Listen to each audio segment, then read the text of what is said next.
नमस्कार दोस्तों, परमा एजुकेशन की यूट्यूब चैनल पे आप सभी दोस्तों का स्वागत करते हैं। तो आज की क्लास जो होने वाली है सीडीपी के सबसे महत्वपूर्ण टॉप प्रश्नों पे होने वाली हैं। तो चलिए शुरू करते हैं आज की क्लास। लेकिन आगे बढ़ने से पहले बता दें, जो लोग नए अभी तक हमारे चैनल को सब्सक्राइब नहीं किया तो सब्सक्राइब कर लीजिए, साथ ही बेल आइकन का बटन दबा लें ताकि लाइव आने पर आप लोगों के पास एक नोटिफिकेशन पहुँच जाए। और अपने अपने ग्रुपों में क्या करिए, एक बार शेयर कर दीजिए। शेयर करने के साथ साथ लाइक भी कर दीजिएगा। लाइक करने के साथ साथ आपका स्कोर जो है कमेंट बॉक्स में ज़रूर बताइएगा। और जितने लोगों को भी लगभग टेट, सीटेट, सुपर टेट की जितने भी पीडीएफ फाइल चाहिए फ्री में, वो हमारे टेलीग्राम चैनल पे क्या करिए, ज्वाइन करिए। परमा एजुकेशन चैनल, परमा एजुकेशन चैनल के नाम से है, उसे ज्वाइन करिए। ज्वाइन करने के बाद वहाँ से आप पीडीएफ ले सकते हैं, जितने भी पीडीएफ चाहिए, CTET, TET, super TET, Bihar TET, जहाँ तक की भी पीडीएफ आपको जैसे भी चाहिए वहाँ पे उपलब्ध है। लगभग 1600 पीडीएफ है, आप फ्री में ले सकते हैं। तो चलिए शुरू करते हैं आज की पहली क्लास से, पहले प्रश्न से। पहला प्रश्न हमारा यहाँ पे देखिए क्या कह रहा है। पहला प्रश्न हमारा ये कह रहा है कि निम्नलिखित में से कौन सा, यहाँ पे देखिए ध्यान दीजिएगा, स्थूलगामक कौशल का उदाहरण है। तो पहला हमारा देखिए क्या कह रहा है, चित्र बनाना। दूसरा कह रहा है कि सुई पकड़ना। तीसरा कह रहा है तेज चलना। और चौथा कह रहा है धागे में मोती डालना। देखिए चित्र बनाना, आप एक जगह स्थिर होंगे और स्थिर होकर ही उस चीज़ को बनाएंगे। दूसरा हमारा कह रहा है सुई पकड़ना, एक जगह ही इसमें भी स्थिर रहेंगे और उस सुई को पकड़ेंगे। और यहाँ पे कह रहा है चौथा कि धागे में मोती डालना, ये भी स्थिर होकर ही आप क्या करेंगे, वहाँ पे धागे में मोती डालेंगे। लेकिन यहाँ पे तीसरा देखिए आप, तेज चलना। तेज चलने का मतलब है आप चल रहे हैं, शारीरिक गति कर रहे हैं, इसलिए इसका राइट आंसर जो जाएगा हमारे यहाँ पे किसके साथ जाएगा, तीसरे के साथ जाएगा। पहला जितने लोगों का तीसरा आया है एकदम राइट आंसर है। आगे बढ़ते हैं दूसरे प्रश्न पे। बता दें आज आप लोगों के लिए 20 प्रश्न मॉक टेस्ट रखे गए, जिसमें से लगभग 15 प्रश्न आप लोगों को सही करना है, जिससे ये सिद्ध होगा कि आप लोगों ने तैयारी बहुत ही बेहतर तरीके से किया है। तो अपना स्कोर जरूर बताइएगा कमेंट बॉक्स में कि आप लोगों ने 20 में से कितने प्रश्न किए हैं। तो दूसरा देखिए हमारा क्या कह रहा है, विकास का अधोगामी। अधोगामी सिद्धांत बताता है कि विकास किस ओर से किस ओर चलता है। मतलब ये कह रहा है कि विकास जब शुरू होता है किस तरफ से शुरू होता है। तो पहला हमारा देखिए क्या कह रहा है कि जटिल से सरल ओर। दूसरा कह रहा है सिर से पैर ओर। तीसरा कह रहा है केंद्र से बाह्य ओर। और चौथा कह रहा है कि सामान्य से विशिष्ट। अगर पहले की बात किया जाए जटिल से, यानी कोई भी कठिनाई है उसके बाद सरलता से चल रहा है, तो ये हमारा उत्तर नहीं होगा। दूसरा कह रहा है कि सिर से पैर तक, यहाँ पे बालक का जब भी विकास होता है तो बालक के माँ के गर्भ के में सिर से पैर की तरफ होगा, यही राइट आंसर होगा। लेकिन यहाँ पे केंद्र से बाहर की तरफ, यानी बीच से कह रहा है कि बाहर की तरफ होगा, ये भी आपका ऑप्शन गलत होगा। चौथा कह रहा है सामान्य से विशिष्ट, यानी एक साधारण होगा, फिर इसके बाद कठिनाई आपके विशिष्ट प्रकार से होंगे। तो यहाँ पे राइट आंसर जो जाएगा हमारे यहाँ पे दूसरा होगा, सिर से पैर की तरफ। जितने लोगों का सिर से पैर की तरफ आया है एकदम राइट आंसर है। आगे बढ़ते हैं, अपना स्कोर जो है काउंट जरूर करिएगा कि कितने लोगों ने आज कितने प्रश्न के उत्तर दिए हैं। नेक्स्ट प्रश्न हमारा है, निम्नलिखित में से कौन सा सामाजिकरण के द्वितीय कारक है। देखिए द्वितीय कारण की बात कहा है, प्राथमिक कारण आप लोगों को पता है कि आपका परिवार है, ठीक है। तो प्राथमिक कारण में याद रखिएगा, यहाँ पे प्राथमिक कारण में हमारा देखिए कौन कौन से आएंगे और द्वितीय कारक में कौन कौन से आएंगे। तो पहला हमारा देखिए यहाँ पे कह रहा है कि विद्यालय, किताबें, मीडिया और यहाँ पे माता पिता। तो द्वितीय कारण की बात किया है, याद रखिए द्वितीय कारण, यानी प्रथम को छोड़ के द्वितीय की बात किया है। तो प्रथम में माता पिता और घर आ जाएगा। तो यहाँ पे देखिए कौन सा राइट आंसर होगा। पहला हमारा कह रहा है 1 और चौथा। दूसरा कह रहा है कि 1 और 2 और 4। तीसरा कह रहा है पहला, और यहाँ पे कह रहा है तीसरा और चौथा। और चौथा हमारा कह रहा है कि 1 2 3। तो राइट आंसर यहाँ पे कौन सा होगा तो राइट आंसर यहाँ पे कौन सा होगा, समाजीकरण। याद रखिएगा समाजीकरण के बारे में बात किया है, जहाँ पे समाज में बालक रह के अपने नए नए तरीकों को सीख सकता है। तो यहाँ पे हमारा जो तीसरा है, तीसरे का राइट आंसर किसके साथ जाएगा, याद रखिएगा। देखिए पहला तो हमारा होगा विद्यालय, पहला विद्यालय होगा। और यहाँ पे हमारा दूसरा जो होगा किताबें होंगी, ये द्वितीय कारक में है। और तीसरा जो आएगा मीडिया और माता पिता और घर को यहाँ पे रखेंगे प्रथम कारक में, ठीक है, प्रथम में। लेकिन राइट आंसर किसके साथ जाएगा हमारे यहाँ पे, पहला, दूसरा और तीसरा। तो पहला, दूसरा, तीसरा किस ऑप्शन में आया है देख लीजिए। तो पहला, दूसरा, तीसरा हमारा चौथे में आया है। तो राइट आंसर किसके साथ जाएगा, यहाँ पे चौथे के साथ जाएगा। प्राथमिक स्तर पर हमेशा घर को, परिवार को रखेंगे, माता पिता को रखेंगे, और द्वितीयक में जितनी भी आ जाएंगे उसको रख लेंगे। इसके बाद यहाँ पे बात करेंगे चौथे प्रश्न पे। चौथा प्रश्न देखिए बहुत ही अच्छा है, कह रहा जीन पियाजे के संज्ञानात्मक विकास के सिद्धांत के अनुसार किस अवस्था में अधिकांश बच्चे सक्रिय एवं क्रिया करने लगते हैं और उनमें परिकल्पना निगमनात्मक सोच विकसित हो जाता है। मतलब कहने का मतलब ये है कि जीन पियाजे जी कह रहे हैं कि किस अवस्था में बालक जो होता है सिद्धांत के अनुसार चलने लगता है, अधिकांश बच्चे सक्रिय यहाँ पे संक्रियाओं पर क्रियाएँ करने लगते हैं, परिकल्पना करने लगते हैं और नियम के साथ चलने लगते हैं, विकसित हो जाता है। तो पहला हमारा यहाँ पे देखिए क्या कर रहा है, संवेदी गामक अवस्था, पूर्व संक्रियात्मक अवस्था, मूर्त संक्रियात्मक अवस्था। चौथा कह रहा है कि औपचारिक संक्रियात्मक अवस्था। तो चौथे का राइट आंसर कौन सा होगा? देखिए संवेदी पेशी का अवस्था 0 से 2 वर्ष होगी, इसलिए ये हाथ पैर का प्रयोग करेगा। पूर्व संक्रियात्मक अवस्था में भी नहीं करेगा बालक, मूर्त संक्रियात्मक अवस्था में भी नहीं करेगा। एक क्रम में रखा गया है, इसलिए यहाँ पे जब भी नैतिक विकास की बात किया जाए, सामाजिक की बात किया जाए, नियम की बात किया जाए, तो औपचारिक संक्रियात्मक अवस्था में आएगा। तो राइट आंसर यहाँ पे किसके साथ जाएगा? हमारा यहाँ पे चौथे के साथ जाएगा। आगे बढ़ते हैं 5वें प्रश्न पे। ये देखिए बहुत ही बेहतर प्रश्न है। कर हमारा जीन पियाजे ने अधिगम प्रक्रिया में किसे महत्व दिया है? तो पहला हमारा देखिए कह रहा है कि सीखने के लिए तत्परता, दूसरा हमारा देखिए कह रहा है कि नकारात्मक पुनर्वरण, और तीसरा कह रहा है कि प्रतियोगी भावना, और यहाँ पे चौथा कह रहा है कार्यात्मक स्थिरता। तो राइट आंसर यहाँ पे 5वें का कौन सा होगा? याद रखिएगा, जीन पियाजे ने हमेशा सीखने के लिए तत्परता बताया है, ठीक है। तो राइट आंसर यहाँ पे किसके साथ जाएगा? यहाँ पे पहले के साथ जाएगा। नकारात्मक पुनर्वरण तो नहीं होगा, प्रतियोगिता यहाँ पे बांटने की बात है, कार्यात्मक भी स्थिरता नहीं होगी। जब भी आएगा यहाँ पे सीखने के लिए तत्परता आएगा, तो जीन पियाजे के अधिगम प्रक्रिया में सीखने के लिए तत्परता बताया गया है। तो राइट आंसर जितने लोगों का यहाँ पे पहला आया है 5वें का एकदम राइट आंसर है। छठे प्रश्न पे आगे बढ़ते हैं। छठा प्रश्न बहुत ही अच्छा है। यहाँ पे देखिए छठा प्रश्न हमारा यहाँ पे क्या करा है? छठा प्रश्न करा है कि अमरजीत नियमों को स्थिर बनाती है, ठीक है। अमरजीत नियमों को स्थिर बनाती है और इस बात की अनुशंसा करती है कि सभी को नियमों का अनुसरण करना चाहिए, चाहे जिसकी भी व्यक्तिगत स्थिति किसी भी प्रकार की हो। और लॉरेंस कोहल वर्ग के नैतिक विकास के सिद्धांत के अनुसार अमरजीत इस समय किस अवस्था में? देखिए नियम बनाने की बात कर रहा है, अनुसरण करने की बात कर रहा है। तो राइट आंसर यहाँ पे 6वें का कौन सा जाएगा? याद रखिएगा, कानून में जाएगा। याद रखिएगा, कानून और व्यवस्था अनुमेय, क्योंकि यहाँ पे क्या कह रही है? नियम की बात कर रही है, अनुसरण करने की बात कर रही है। जब तक नियम कानून नहीं बनेंगे तब तक बालक क्या करेगा? उसका अनुसरण नहीं करेगा। तो कानून और व्यवस्था उन्मुखी होगा। तो राइट आंसर यहाँ पे किसके साथ जाएगा? चौथे के साथ जाएगा। आगे बढ़ते हैं 7वें प्रश्न पे। 7वां प्रश्न देख लेते हैं। 7वां प्रश्न क्या कह रहा है हमारा? कक्षा में समूह कार्य के दौरान रमेश ने देखा कि उसके विद्यार्थी नए प्रश्न का हल ढूंढने में जूझ रहे हैं। विद्यार्थियों को सहयोग देने के लिए रमेश क्या करना चाहिए? सहयोग देने की बात कर रहा है। याद रखिएगा, पहला कह रहा है कि उन्हें पुस्तक से उत्तर नकल करने लिखने के लिए कहना चाहिए। याद रखिएगा, कभी भी नकल की बात ना किया जाएगा, ठीक है। नकल की बात जहाँ पर आए गलत कर दीजिएगा। उस प्रदत्त कार्य को छोड़कर अगले कार्य नहीं, देखिए आगे नहीं, जब तक उसे आप सोल्व न कर लें आगे न बढ़िएगा। प्रश्न से संबंधित संकेत देने की बात कर रहा है, क्योंकि वो वहाँ पे सहायता देने की बात कर रहा है, ठीक है, सहयोग देने की बात कर रहा है। तो राइट आंसर किसके साथ जाएगा? हमारा यहाँ पे तीसरे के साथ जाएगा। आगे बढ़ते हैं यहाँ पे 8वें प्रश्न पे। देखिए 8वां प्रश्न कर रहा है, विद्यार्थियों के संगठनात्मक विकास के संदर्भ के लिए लेव वाइगोस्की ने किसके कार्यान्वयन की अनुशंसा की है? यहाँ पे किसके कार्य को अनुशंसा की है? तो पहला करा सामाजिक पृथकीकरण, सांस्कृतिक उपयोग का प्रयोग, कंठस्थीकरण और निष्क्रिय अनुकरण की। तो राइट आंसर यहाँ पे 8वें का क्या जाएगा?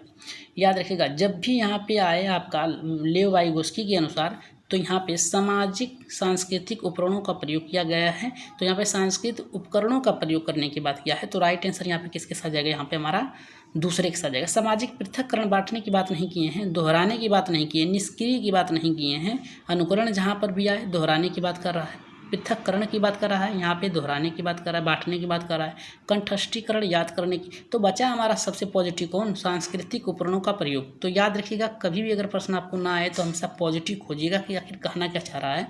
तो राइट आंसर यहाँ पे किसके साथ जाएगा? यहाँ पे दूसरे के साथ जाएगा। अपना काउंट जरूर करिएगा और कमेंट में बताइएगा कि आज 20 में से कितने प्रश्न आप लोगों ने सही किए हैं। तो 9वें का देखते हैं कौन सा सही होता है। तो 9वें का हमारा ये कह रहा है कि प्रगतिशील, याद रखिएगा, प्रगतिशील शिक्षण अधिगम प्रक्रिया के केंद्र में किसे स्थान देती है? तो पहला हमारा देखिए क्या करा है यहाँ पे? विद्यार्थियों को, अभिभावक को, अध्यापक को, परीक्षाओं को। तो राइट आंसर यहाँ पे किसके साथ जाएगा? तो यहाँ पे राइट देखिए, याद रखिएगा, जो प्रगतिशील शिक्षा है वो तो ना तो अभिभावक को देती है महत्व, ना तो अध्यापक को देती है, ना तो परीक्षाओं को देती है। तो किसको देती है यहाँ पे?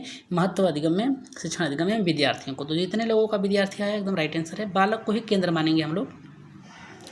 यहाँ पे देखिए नेक्स्ट प्रश्न कर रहा है हमारा 10वां, बहुत ही इंपॉर्टेंट प्रश्न है। अहमद मनोपचारात्मक यहाँ पे परामर्शदाता यानी काउंसलर बनना चाहता है। हार्वर्ड गार्डनर के बहुबुद्धि सिद्धांत के अनुसार उसकी अध्यापिका को किस बुद्धि के संवर्धक के अवसर देने चाहिए? तो पहला यहाँ पे हमारा देखिए स्थानिक बुद्धि, प्रकृति बुद्धि, संगीत बुद्धि, अंतर व्यक्तित्व बुद्धि। तो राइट आंसर यहाँ पे किसके साथ जाएगा? पहले के साथ जाएगा, दूसरे के, तीसरे के या चौथे के? तो जल्दी से कमेंट करिए। देखिए 10वें का जो राइट आंसर जाएगा हमारे यहाँ पे चौथे के साथ जाएगा। किसके साथ जाएगा? चौथे के साथ जाएगा। आगे बढ़ते हैं यहाँ पे 11वें प्रश्न पे। 11वां प्रश्न कर रहा है कि सहयोगात्मक अधिगम का कार्यान्वयन करते समय अध्यापक को क्या करना चाहिए। यानी सहयोगात्मक यानी सहयोग के साथ अधिगम करने, यानी लोगों को मिल के एक साथ, शिक्षक छात्र को मिलकर कार्य कर रहा है तो उस समय अध्यापक को क्या करना चाहिए। तो पहला देखिए हमारा कह रहा है कि एक समान योग्यता आधारित समूहों का निर्माण, विद्यार्थियों को केवल, देखिए केवल शब्द जहाँ पर आए याद रखिएगा क्या करना चाहिए। यहाँ पे कह रहा है कि सहयोग, एक मिनट प्रश्न पढ़ लेते हैं फिर से। सहयोगात्मक अधिगम का कार्यान्वयन करते समय अध्यापक को क्या करना चाहिए। तो यहाँ पे क्या करने की बात किया है। तो एक समान योग्यता नहीं होगी, विद्यार्थियों को केवल शब्द दिया है तो ये भी गलत है। चर्चाओं और वाद विवाद के प्रयोग से संबंधित, देखिए चर्चाओं और वाद विवाद की बात किया है तो वाद विवाद नहीं होगा, चर्चा संबंधित करना चाहिए, लेकिन विविध प्रकार की यहाँ पे शिक्षार्थी समूहों का निर्माण करना चाहिए। तो राइट आंसर यहाँ पे किसके साथ जाएगा, चौथे के साथ जाएगा। ठीक है, आगे बढ़ते हैं 12वें प्रश्न पे। देखिए ये प्रश्न तो आप लोग बिना देखे ही कर सकते हैं क्योंकि बहुत ही अच्छा प्रश्न है। कक्षा में क्रिकेट पर हो रही चर्चा पर एक अध्यापक लड़कियों की अपेक्षा लड़कों को अवसर दे रहा है, ऐसे करने की क्या यहाँ पे क्या कर रहा है, वो क्या कर रहा है। तो पहला कर रहा है कि रूढ़िबद्धता चुनौती को कम करना, जेंडर पूर्वाग्रह का पालन कर रहा है, जेंडर समानता का अनुसरण कर रहा है, जेंडर रूढ़िबद्धता धाराओं को तोड़ा जा सकता है। तो राइट आंसर यहाँ पे किसके साथ जाएगा, याद रखिएगा 12वीं का पूछा है। तो यहाँ पे अच्छा लड़कों को अधिक अवसर दे रहा है, यहाँ पे रूढ़िवादिता के अपना रहा है तो पहला नहीं होगा। रूढ़िवादी चुनौतियों को कम तो नहीं कर रहा है, जब एक जेंडर पूर्वाग्रह पालन कर रहा है तो राइट आंसर यहाँ पे ये जाएगा कि इसको पक्षपात कर रहा है। तो राइट आंसर किसके साथ जाएगा हमारे यहाँ पे 12वें का दूसरे के साथ जाएगा। आगे बढ़ते हैं 13वें प्रश्न पे। 13वां प्रश्न और भी बेहतर है। विविध पृष्ठभूमि से आए शिक्षार्थियों वाली कक्षा में अध्यापक को क्या करना है। मतलब कह रहा है कि विविध यहाँ पे परिवेश से आए, पृष्ठभूमि का मतलब होता है परिवेश से, यानी अलग अलग परिवेश से, समाज से, वातावरण से जो बालक आते हैं तो उनकी अलग अलग बोली भाषा सांस्कृतिक होती है तो वो विविधता होती है। ठीक है, विविध प्रकार के अपने साथ लेके आते हैं, हर प्रकार उसको क्या करना चाहिए, अपने एक उपयोग में लेना चाहिए, याद रखिएगा। तो 13वें का राइट आंसर किसके साथ जाएगा, पहला कर रहा है हमारा परीक्षा में उनके निष्पादन के आधार पर विद्यार्थियों को समूह बनाना, देखिए बांटने की बात कर रहा है तो ये तो पहले ही गलत हो जाएगा। सभी से सफलता की अपेक्षा करनी एवं बनानी चाहिए, यही राइट आंसर होगा। और तीसरा देख लेते हैं, विद्यार्थियों में सामाजिक आर्थिक प्रसंग आधार पर वर्गीकरण करने की बात कर रहा है तो गलत है। मानवकृत पाठचर्या और आकलन निर्धारित करना चाहता है, आकलन नहीं कर सकते हैं क्योंकि यहाँ पे अलग अलग विविध प्रकार से बुद्धि वाले बालक आते हैं तो उनको क्या करना, सभी से सफलता की अपेक्षा करनी चाहिए एवं बनाए रखने की अपेक्षा करनी चाहिए, अपेक्षा करनी चाहिए। उपेक्षा जहाँ पे है वो गलत है। तो राइट आंसर यहाँ पे किसके साथ जाएगा, दूसरे के साथ जाएगा। आगे बढ़ते हैं यहाँ पे 14वें प्रश्न पे। रचनात्मक आकलन कब किया जाता है, तो केवल सत्र के समय में। देखिए याद रखिएगा यहाँ पे केवल शब्द आया है तो काट दीजिए। सभी विद्यार्थियों के लिए पूरे सत्र के दौरान यहाँ पे बात कर रहा है, याद रखिएगा। तो यही सही होगा आपका, केवल मात्र गलत है, केवल भी गलत है। राइट आंसर किसके साथ जाएगा, यहाँ पे हमारा दूसरे के साथ जाएगा। जितने लोगों का दूसरा है एकदम राइट आंसर है। 15वें प्रश्न पे आगे बढ़ते हैं। निम्नलिखित में से कौन सा प्रश्न विद्यार्थियों में समालोचन चिंतन को समुन्नन करता है। तो पहला कह रहा है कि श्रीलंका राजधानी कौन सा है, भारत के अध्यापक दिवस कब मनाया जाता है, और यहाँ पे एशिया में सबसे बड़ा शहर कौन सा है। चौथा कह रहा है कि आप अपने शहर में पानी की कमी की समस्या से सुलझा सकते हैं, किस प्रकार सुलझा सकते हैं। तो यहाँ पे 15वें का जो राइट आंसर जाएगा, याद रखिएगा कभी भी अगर प्रश्न आपको ना आए तो लंबे प्रश्नों को ढूंढिएगा। तो श्रीलंका राजधानी कहाँ है, तो ये तो एक ही है। समालोचनात्मक चिंतन की बात कर रहा है, तर्क पे बात कर रहा है तो एक ही उत्तर होगा, राजधानी कहाँ होगी, श्रीलंका की जयवर्धने होंगी। भारत की अध्यापक दिवस कब मनाया जाता है, ये भी सबको पता है लेकिन एक ही उत्तर होगा इसका। एशिया का सबसे बड़ा शहर कौन सा है, ये भी पता है लेकिन एक ही उत्तर होगा। लेकिन आप अपने शहर में पानी किस प्रकार से समस्या को दूर कर सकते हैं पानी की, तो बालक अनेक प्रकार से अपने उदाहरण देगा। तो राइट आंसर यहाँ पे किसके साथ जाएगा, यहाँ पे हमारा चौथे के साथ जाएगा। आगे बढ़ते हैं यहाँ पे 16वें प्रश्न पे। करा समावेशन की अवधारणा हेतु किसकी आवश्यकता है। पहला करा विविधता और व्यक्तित्व भिन्नताओं के सम्मान की, दूसरा करा है कि आकलन के लिए मानवकृत परीक्षण की, तीसरा करा अध्यापक केंद्रित शिक्षण शास्त्रीय प्रविधियाँ की, और चौथा करा विद्यार्थियों का नामीकरण लेबलिंग करने और पृथक्करण करने की। देखिए ये गलत है, याद रखिएगा। ये प्रश्न आपका जो है इसका उत्तर जो है चौथा गलत है। लेबलिंग करने यानी पृथक्करण बांटने की बात कर रहा है, याद रखिएगा। अध्यापक केंद्रित नहीं होना चाहिए, बाल केंद्रित होना चाहिए। आकलन के लिए मानवकृत परीक्षण नहीं होना चाहिए। विविध प्रकार के व्यक्ति भिन्नताओं का सम्मान होना चाहिए। राइट आंसर यहाँ पे किसके साथ जाएगा, यहाँ पे पहले के साथ जाएगा। आगे बढ़ते हैं नेक्स्ट कर रहा है हमारा, पठन वैकल्पिक किस क्षेत्र से प्रत्यक्ष रूप से चुनौती प्रस्तुत करता है। पहला कर रहा है भावात्मक नियम, दूसरा कर रहा है कि शारीरिक संबंध, तीसरा कर रहा है कि सामाजिक अंतःक्रियाओं में, और चौथा कर रहा है कि लिखित विषय वस्तु के बोध में। तो यहाँ पे 17वें का देखिए, पठन वैकल्पिक की बात करा तो भाव से नहीं होगा, शारीरिक से नहीं होगा, सामाजिक से नहीं होगा, लिखित विषय वस्तु के बोध से होगा, क्योंकि पढ़ने की बात कर रहा है। तो राइट आंसर यहाँ पे क्या जाएगा, यहाँ पे लिखित विषय वस्तु के साथ जाएगा। ठीक है, तो 18वें प्रश्न पे आगे बढ़ते हैं। 18वां प्रश्न देख लेते हैं क्या कर रहा है हमारा। 18वां प्रश्न ये कर रहा है कि स्वलीनता यानी ऑटिज्म में ग्रस्त विद्यार्थियों हालांकि कुछ क्षेत्रों में विभिन्न चुनौतियों का सामना करते हैं, लेकिन उनके पास रिक्त स्थान का मजबूत पक्ष भी है। यहाँ पे अध्यापक किसका इस्तेमाल शिक्षण अधिगम प्रक्रिया में कर सकता है। तो पहला कह रहा है सूक्ष्म यहाँ पे विवरणों पर ध्यान देकर, सामाजिक यहाँ पे संप्रेषण पे, स्वयं को बड़े समूहों के सामने बिना हिचक के व्यक्त करना, और यहाँ पे दैनंदिनीय से जल्दी परिवर्तन की सफलता का सामंजस्य करना। तो राइट आंसर यहाँ पे 18वें का कौन सा जाएगा। याद रखिएगा 18वें की बात किया है तो 18वें का देखिए सूक्ष्म विवरण यहाँ पे विवरणों पर ध्यान देने से। तो राइट आंसर यहाँ पे किसके साथ जाएगा, पहले के साथ जाएगा। आगे बढ़ते हैं 19वें प्रश्न पे। 19वां प्रश्न देखते हैं क्या करा है कि दृष्टिबाधित से जूझते हुए विद्यार्थियों के साथ शिक्षण करते समय किस विविध माध्यम का प्रयोग करना चाहिए। तो पहला करा श्यामपट्ट पर लिखित विषय वस्तु मौखिक रूप से व्याख्या देना। देखिए याद रखिए यहाँ पे देखिए क्या करा है कि दृष्टिबाधित है तो श्यामपट्ट पे आप लिखेंगे तो देख नहीं सकता, तो ये गलत है।